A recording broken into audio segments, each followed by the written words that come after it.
Hi, welcome to Starz Recap. Today, I am going to explain the thriller action movie titled Bulitt County, which was released in the year 2017. Spoilers ahead. Watch out and take care. In the opening scene, we are introduced to three individuals: Wayne, Keaton, and Robin. While Wayne is asleep in a parked car, Keaton and Robin don their masks and sneak into a house to kidnap a guy named Gordy. Upon venturing inside, they find him sleeping in his room. The duo prepare to abduct him, but Gordy suddenly starts fighting back. As a result, Robin knees him in the crotch and Keaton hits him with a dose of ether, rendering him unconscious. The kidnappers then throw him into the trunk of the car and drive off. The next morning, the three of them take Gordy out of the trunk. Here, it's revealed that they all are longtime best friends from college and have reunited for Gordy's bachelor party in Red River, Kentucky. They plan to visit all their favorite distilleries along the Bluegrass Bourbon Trail. However, there is one distillery called Arcadia, which they could never locate ever since they were in college. Following this, the four of them enter their first favorite distillery, but to their dismay, it has now been turned into a winery. Keaton apologizes for not checking the places prior to their visit, but he assures that they will still have a great time.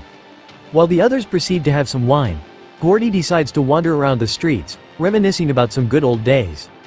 Shortly after, he enters a small antique shop where he often used to visit. He is greeted by a woman named Carolyn, the one whom he intended to propose 10 years ago.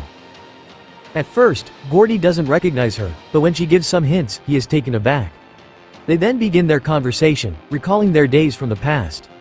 It turns out Carolyn has preserved all of his belongings, including a wine bottle. She suggests that they drink it together now, but Gordy hesitates because he is a recovering alcoholic, sober now for almost 10 years.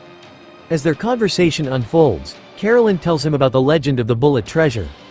Back in Prohibition times, the government was hammering down all the distilleries. When the Bulitt family were targeted, they took all of their money out and buried it somewhere in the wilderness. Gordy doesn't believe it's true, but Carolyn reveals that many people have looked for it, and they mysteriously disappeared. Now that he is intrigued by this mystery, Gordy goes back to his friends in the winery and confides everything in them. He further tries to convince them to ditch their plans and look for buried treasure. Robin and Keaton are against the idea and point out that it's just a tale. However, Gordy reminds how Robin used to say that every story is rooted from a truth and that life is meaningless without truth. This finally convinces all of them and they agree to look for the treasure. As they continue talking, they're approached by a random guy, who tries to hit on Robin.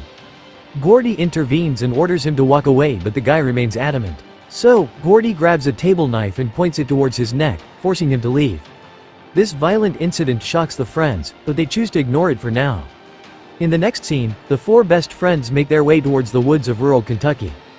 Disregarding a "no trespassing" sign as a diversion from the treasure, they start digging in the marked-off area. After digging for an entire day, the group sets up their camp and lights up a fire nearby to rest, then begin to converse over some drinks and cigarettes.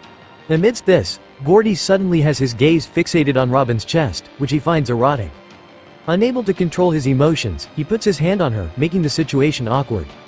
Robin is obviously upset, but Keaton talks to her in private and somehow manages to cheer her up. The group then spends a few days digging, hanging out by the campfire, drinking, singing and getting high. One day, the four best friends are jamming up when they are interrupted by an elderly couple. They introduce themselves as Mr. and Mrs. Hitchens, and invite the campers to their nearby house for a home-cooked meal. As soon as they enter the house, Gordy's attention is grabbed by an old well-preserved rifle. He takes it in his hand to check it out more closely. Upon seeing the way he handles the rifle, Mr. Hitchens speculates that he is a former soldier and asks him where he served. Gordy replies that he was dispatched to Saigon during the Vietnam War in 1968. However, he didn't even get a chance to pull the trigger because their barracks were blown out, and due to his injury, he was sent back home within a week. Hearing this, Mr. Hitchens also shares his story, revealing that he served for the nation during the Second World War. Amidst their conversation, Keaton goes to the washroom where he notices a sign labeled as Bullets. This sets him in panic, so he sneaks into the elderly couple's bedroom to confirm if the house belongs to the Bullits. As he goes on to check the closets and drawers, he discovers a pistol, which he takes for safety. Simultaneously, Mr. Hitchens asks the group about what they're doing in the restricted part of the woods. Robin responds that they're just here to celebrate Gordy's bachelor party, but the elderly couple appears to be skeptical. Mr. Hitchens says that they aren't the first ones to be trespassing and searching for the treasure. He issues a stern warning, saying that anything buried out there is meant to stay buried. Just then, Keaton joins them in the dining table, but he accidentally drops the pistol. This makes the elderly couple certain the group is here with ill intentions, and the husband accuses them of stealing his family's treasure. As the situation escalates, Gordy grabs a rifle off the wall and holds Mr. Hitchens at gunpoint, demanding to know his real name. In response, the elderly man admits that he is William Bulitt. As soon as he hears this, Gordy guns him down, leaving the rest of his friends terrified. Robin frantically yells at him for his reckless behavior, but the latter shuts her up. They then lock Mrs. Bulitt in the chicken coop before discussing their next move. After a while of deliberation, Gordy says they should execute Mrs. Bulitt as well. The rest of the group members hesitate, but Gordy emphasizes that the police can reach them any time if they leave the woman alive. Left with no other choice, Robin volunteers to shoot and bury the elderly woman by herself. In the aftermath, they spend the entire night cleaning up the mess they've made and leave the place early in the morning. Panicked and exhausted, the friends head to their camping spot in order to tear down their camp and remove all traces of their expedition. Amidst this, Wayne tells Gordy that what he did was wrong and that this incident will follow them for their whole life.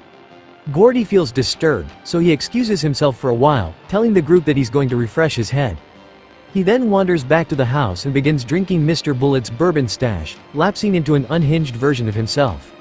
When he doesn't return for a while, Robin and Keaton begin searching for him in the woods.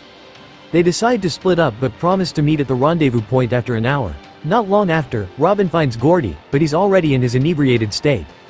He asks her to sit on a tree trunk for a brief conversation. Gordy then apologizes for touching her inappropriately earlier, claims that he has never intended to harm her and always cared for her. Much to her surprise, he also confesses that he has loved her from the very beginning. As he continues blabbering, Gordy comes extra close to her, so she pushes him away and walks off, telling him to find his own way back.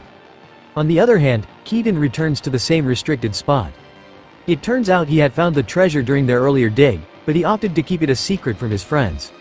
Now, he stuffs all the cash in his bag before heading back to the rendezvous point. Upon reuniting with Robin, the two make their way to their car where Gordy has already arrived. As the trio prepares to leave, Gordy notices some bills of cash in Keaton's bag. Now that he's armed with Mr. Bullitt's pistol, he holds Keaton at gunpoint and demands to know the truth. At this moment, Robin pepper sprays Gordy in the eyes before running away. But despite being temporarily blind, Gordy fires off 4 shots at random directions, one of which hits Keaton in the femoral artery. Regardless of the excruciating pain, Keaton somehow manages to crawl off into the woods. Following this, Gordy leaves the pistol in the car and heads in search of Keaton, with Wayne in tow. Robin uses this opportunity to grab the pistol and follows Gordy. At one point, she is on the verge of shooting him from behind, but Keaton stops her just in time. Robin is shocked upon seeing his deep wound, so she decides to find help. Before that, she hands him the gun for safety and also makes him promise that they'll donate all the money to charity. After a while, Gordy locates Keaton and slowly approaches him while manipulating him not to shoot. He then takes the gun as well as the money bag from him, leaving him to die. On the way, Wayne tries to convince Gordy not to betray his friends, but the latter ignores him. This upsets Wayne, so he storms away from there, abandoning Gordy behind. The scene then cuts to a flashback from 10 years ago, showing the night when Gordy, Robin and Keaton were partying at Red River Distillery. After getting fully drunk, Robin and Keaton dozed off in the car, but Gordy tried his best to keep himself awake. However, as he drove, he fell asleep for a moment, during which he accidentally hit a person.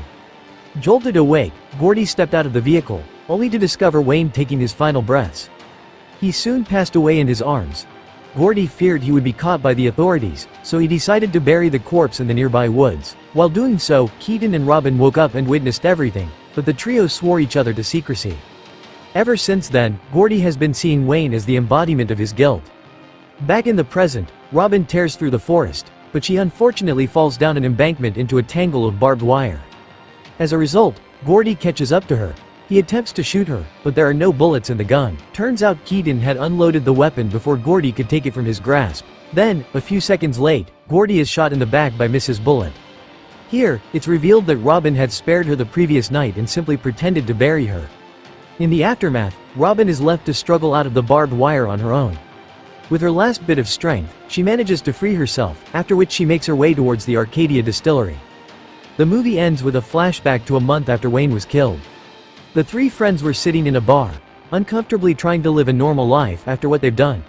The last shot is the fictitious version of Wayne appearing to Gordy for the first time. This is my explanation for the movie, Bulitt County.